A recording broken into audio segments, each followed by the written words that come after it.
Hello, and welcome to Boring History for Sleep. Settle into your surroundings, and let your body find a state of comfortable stillness. Allow the concerns and the sharp edges of the day to soften, to recede into the background, leaving only the sound of my voice to guide you. Tonight, our journey takes us to the rolling Appalachian Mountains of West Virginia, in the United States. We travel back to a time of great change and profound hope, to the year 1945. The world was just emerging from the long shadow of a global war, and a spirit of optimism was in the air. Our story is centered on a single night in this hopeful time, a night that is usually synonymous with warmth, family, and joy. Christmas Eve. But for one family, this particular Christmas Eve would not be remembered for its gifts or its celebrations. Instead, it would mark the beginning of a lifelong question, an enduring mystery born from smoke and ashes. This is the story of the Sodder family. It is not a tale of kings or epic battles, but a deeply human story of loss, of questions that have no answers, and of a hope that refused to be extinguished. It is an exploration of a mystery that challenges the very notion of certainty, and a testament to a family's unending search for the truth. So take a slow, quiet breath, and let it go. There is nothing to solve tonight, only a story to hear. Let us travel back to that cold West Virginia night, to the bustling home of the Sodder family, in the final hours of their world as they knew it. Segment 1. Setting the stage, the calm before the storm. To understand the mystery of what was lost, we must first appreciate what the Sodder family had built. Our story begins in the small, industrious town of Fayetteville, West Virginia. Like many towns in the region, its lifeblood was the coal industry, a world of hard work and close-knit communities, many of them built by immigrants seeking a better life in America. Among the most respected and successful of these families were the Sodders. The patriarch, George Sodder, had emigrated from Sardinia, Italy, in 1908, when he was just a boy. Through relentless work, he transformed himself from a young railroad worker into the owner of a prosperous trucking company that hauled coal and dirt for local mining operations. His wife, Jennie, was also the child of Italian immigrants. Together, they were a picture of the American dream. They lived in a large two-story timber frame house just outside of Fayetteville, a home that was always bustling with the energy of their large family. By 1945, George and Jennie had 10 children. 9 of them were living at home that fateful Christmas Eve. 23-year-old John, 17-year-old Marion, 14-year-old Morris, 12-year-old Martha, 9-year-old Louis, 8-year-old Ginny, 5-year-old Betty, and the 2 youngest boys, George Jr. and Sylvia. It was a lively, happy, and well-regarded family. But beneath the surface of this idyllic family life, there were quiet undercurrents of tension. George Sodder was a man of strong opinions, and he was never shy about expressing them. He was fiercely anti-fascist and held a deep-seated disdain for the Italian dictator, Benito Mussolini. In a community with a large Italian-American population, these views were not always popular, and they had earned him some heated arguments and, occasionally, veiled threats. An insurance salesman, angered by one of George's tirades, had once warned him that his house would go up in smoke and that his own children would be destroyed because of his remarks against Mussolini. Another visitor, seeking work, had pointed to the fuse boxes in the house and ominously noted that they would one day cause a fire.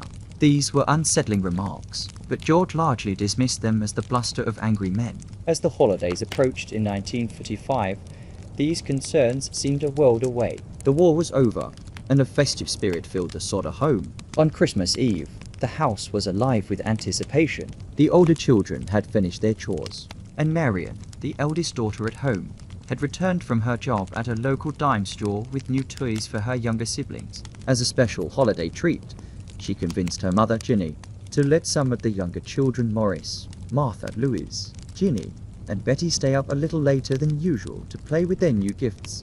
As the evening wore on, the younger children played in the attic, which had been converted into a large playroom. John and George Jr., the 2 oldest boys, were tired from a day of work with their father and went to bed early. The rest of the family settled in for the night. The warmth of the evening, however, was soon to be pierced by a series of strange, unexplained occurrences. Around midnight, the telephone rang, startling Jennie from a light sleep. She answered it. On the other end of the line was a woman whose voice she did not recognize, asking for a name she did not know. Jennie told the woman she had the wrong number. She then heard the sound of strange laughter and the clinking of glasses in the background, as if from a loud party. before the woman on the other end hung up. Unsettled by the bizarre call, Jennie walked through the downstairs. She noticed that the lights were still on and the curtains were not drawn, which was unusual. The front door was also unlocked. She assumed the children who had stayed up late had forgotten in their excitement. She turned off the lights, drew the curtains, locked the door, and returned to bed. As she was drifting back to sleep, she heard a loud thud on the roof of the house, followed by the sound of something rolling down. She paid it little mind, assuming it was just a piece of ice or debris. A deep, festive quiet finally settled over the house. The children were asleep, dreaming of Christmas morning. The parents were resting, but it was a fragile peace, a temporary calm before a storm that was gathering in the cold, dark West Virginia night. A storm that would consume their lives and leave behind only questions, a smoke, and a mystery for the ages. The quiet in the Sodder house did not last long. At around 1 in the morning, just half an hour after the strange phone call, Jennie Sodder was woken once again. This time, it was not by a sound, but by a smell, the thick, acrid scent of smoke. She rose from her bed and saw that George's office, located on the ground floor, was on fire. A strange glow emanated from the room, centered around the fuse box and the telephone line. She woke her husband immediately, and together, their minds snapped into action. Their first and only thought was for their children. George and Jennie began shouting, waking the others in the house. George, Jennie, and 4 of their children managed to escape the rapidly growing blaze. The 2 oldest boys, John and George Jr., who were sleeping downstairs, ran out into the cold night air. Marian, the eldest daughter, who had also been sleeping downstairs after returning from work, escaped as well. George carried out the youngest, 2-year-old Sylvia. Once outside, in the frantic, freezing darkness, they did a desperate head count. 4 children were safe, but 5 were missing. Morris, Martha, Louise, Ginny, and Betty, the children who had been allowed to stay up late, were still trapped in the attic playroom on the top floor. Panic set in. George Sodder's first instinct was the ladder. He kept a heavy, wooden ladder propped against the side of the house for maintenance. It was always there, in the same spot, reliable and ready. He ran to the side of the house where it should have been, his eyes scanning the darkness, but it was gone. The ladder had vanished. His mind raced, searching for another way. His next plan was ingenious, born of a father's desperation. He would drive one of his large coal trucks, which were parked on the property, right up to the side of the house. He could then climb on top of the trucker's cab to reach the attic window and pull his children out. He ran to the first truck and turned the key. The engine sputtered, but would not catch. He tried again. Nothing. He ran to his second truck. The result was the same. Both vehicles, which had been running perfectly just the day before, were inexplicably dead. The fire was now consuming the house with terrifying speed, the flames roaring into the night sky. With all options at the house exhausted, Marian ran to a neighbor's home to call the Fayetteville Fire Department. She frantically tried the phone, but the line was dead. She ran to another neighbor's house. Their line was dead as well. It would only be discovered later that the main telephone line to the Sodder home had been expertly cut, not burned through by the fire. With no way to call for help, a neighbor had to physically drive into town to locate the fire chief, J. Morris.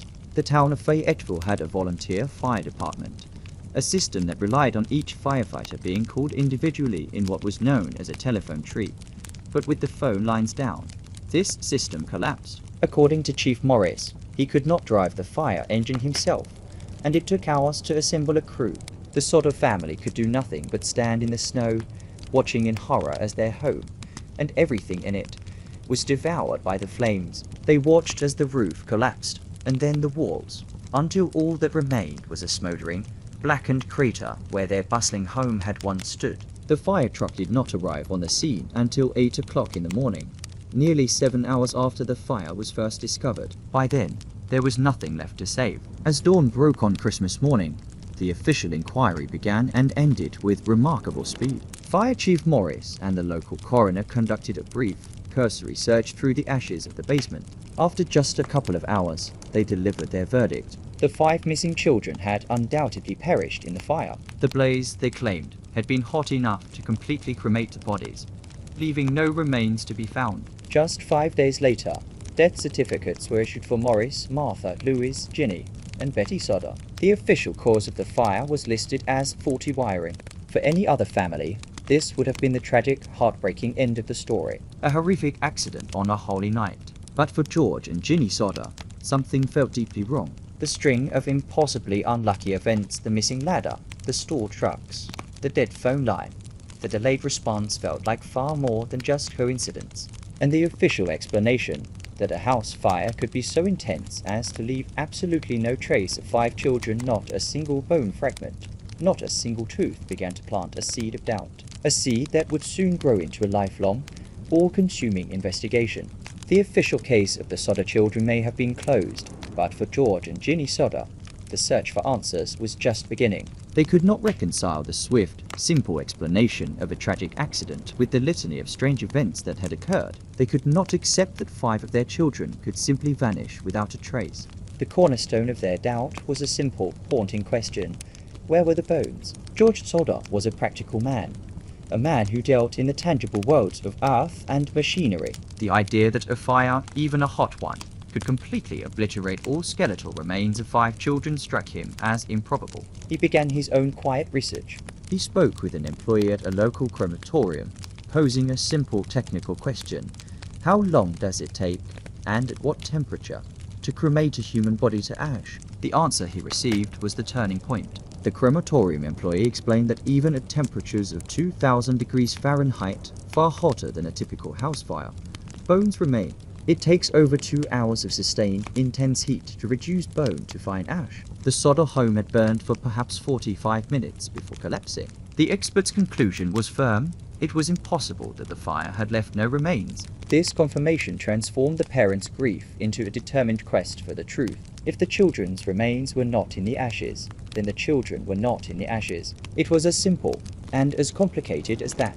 Several months after the fire, once the spring snows had melted, George Sodder decided to conduct his own excavation. He could not bear the thought of a bulldozer disturbing the ground where his children might have died. So he began sifting through the dirt and debris of the basement himself, bucket by bucket. He found no skeletons, no skulls, no bone fragments of any kind. He did, however, find small household appliances, such as the melted but still recognizable remains of a telephone and a set of pots and pans, items that should have been destroyed by heat long before bone would be. During this painstaking search, he uncovered something else. A small, hard, dark green object. It was heavy, with a texture like rubber. He thought it looked like a small pineapple. Some who saw it would later describe it as a type of incendiary pineapple bomb or handheld napalm device. This discovery resonated with the sound Jennie had heard on the roof just before the fire, a loud thud, followed by the sound of something rolling. As word of the Sodders' private investigation spread,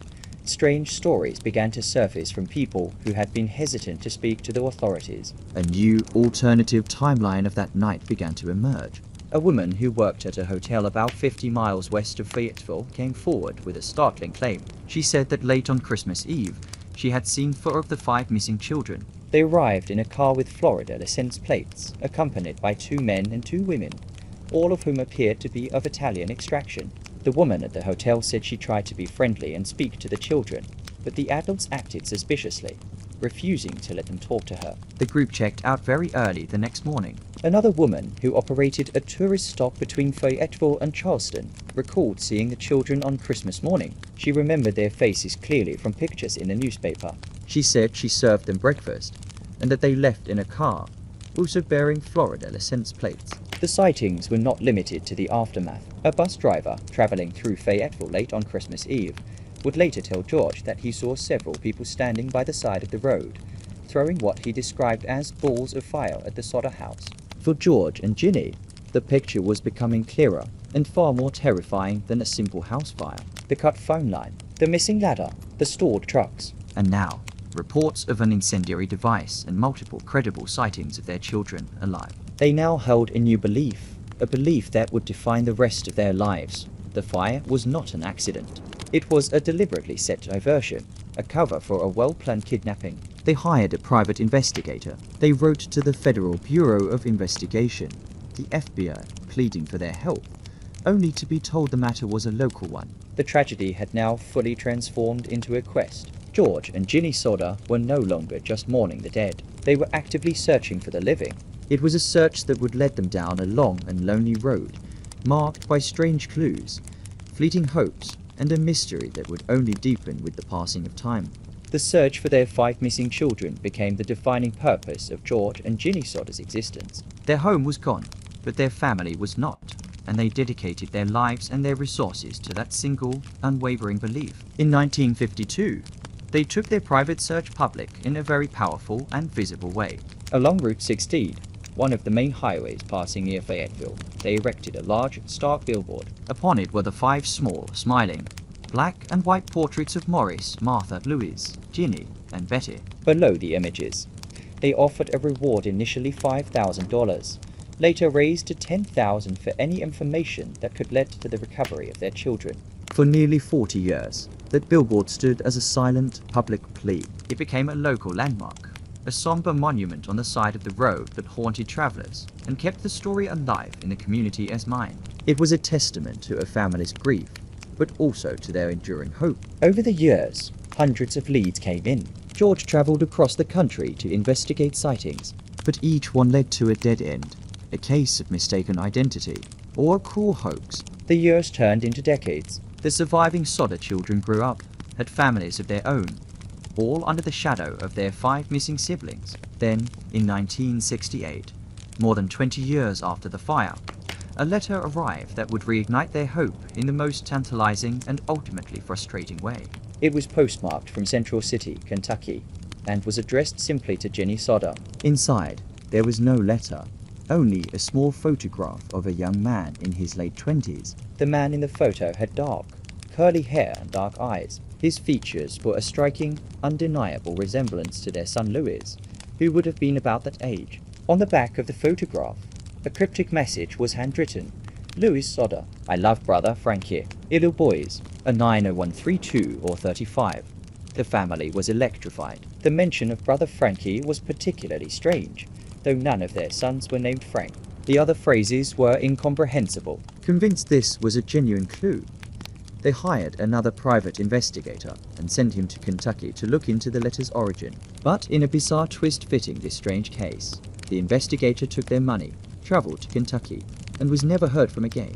The family was never able to identify the man in the photograph, and this most promising of leads became just another painful, unanswered question. The most prominent theories have always circled back to George's outspoken criticism of Mussolini and his Italian heritage. The methodical nature of the apparent kidnapping the cut phone line. The disabled trucks pointed away from a random act and towards an organized crime. Many believe the Sicilian mafia, which was known to operate in communities with large immigrant populations, may have been involved as an act of extortion or punishment. The fire in this theory was never meant to kill the children, but to create the perfect cover for their abduction. George Sodder passed away in 1969. A year after receiving the mysterious photograph, his questions unanswered. Jennie Sodder continued the search for the rest of her life. She wore black in mourning every single day and tended to a memorial garden she had planted at the site of their old home, a quiet tribute to the children she refused to believe were gone. She passed away in 1989. Both George and Jennie went to their graves firmly, unshakably believing that their children had been taken that night and were still alive somewhere in the world. After Jennie's death, the surviving Sodder children, now grown old themselves, finally took down the weathered billboard. But they, and now their children, have never stopped looking for answers. The case remains officially open to this day, a profound family tragedy that became one of America's most haunting and emotionally resonant unsolved mysteries. Tonight, we have journeyed back to a single cold Christmas Eve in the Appalachian Hills. We have felt the warmth of a bustling family home. We have witnessed the horror of the fire, and we have followed the long, lonely road of a search that never truly ended. The story of the Sodder children is a story without an ending. It is a testament to the profound pain of uncertainty, but it is also a powerful story about the incredible, enduring nature of hope. It is about a family's refusal to accept a simple answer when their hearts, and the strange evidence before them, told them a different story was true. As you rest now, in the quiet certainty of your own space, let the unanswered questions of the past begin to drift away. The search of the Sodder family is over. The vigil they kept for so long has now come to a close. All that is left is the story, a quiet echo of love, loss, and unending hope. A story that now, for tonight, can be laid to rest. There is nothing more to wonder about. Let your mind be still. Thank you for joining us on this journey. Good night.